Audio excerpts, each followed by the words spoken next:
Welcome back. Let's talk about loop conditions.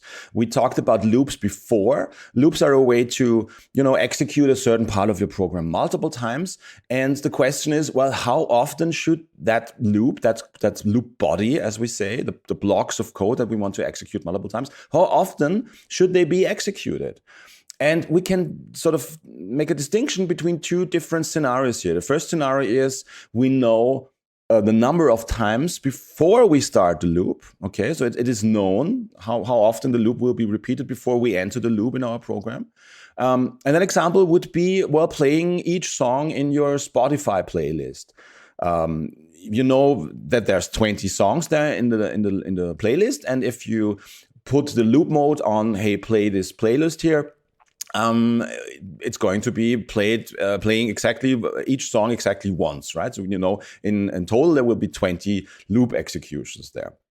The second scenario is that we don't know how often the loop is going to be executed, the loop body is going to be executed. And that would be the example if you put a single song in your Spotify playlist on single loop, right? To keep repeating and playing one after another. Again, it's the same song until everybody grows tired of it. That's sort of the forever loop mode.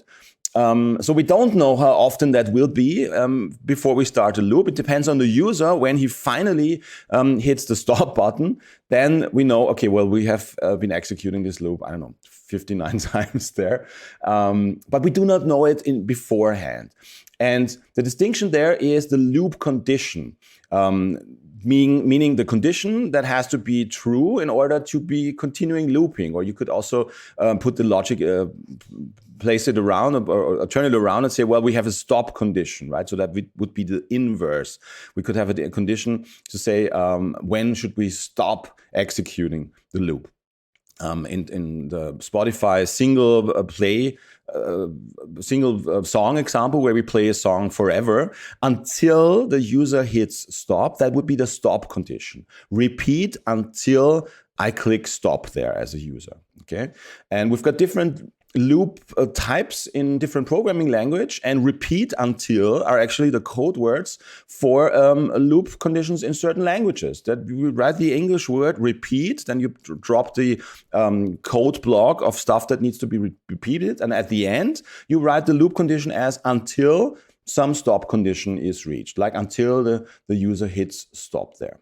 Okay, so loop conditions, very important. You could either have a counter counting from 1 to 10 or from 1 to the number of items in your playlist, in a collection, in an array. That means we know from before starting the loop how often the loop will be executed.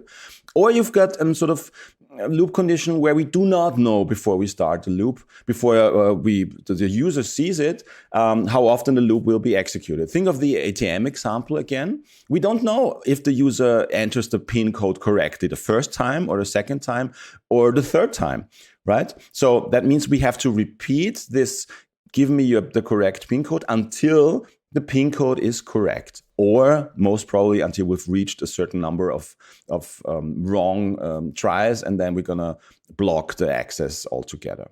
Okay, so comparisons that we've talked about before, the things that can either result in true or false, they can be and have to be used as loop conditions. So the loops identify, first of all, the loop body, what kind of instructions need to be executed more than once, and the loop condition sort of defines how often the loop is going to be executed, what's the condition in order to start or keep executing the loop, or sometimes it's put in another way, what's the stop condition? What's the condition that needs to be true in order to stop repeating the execution?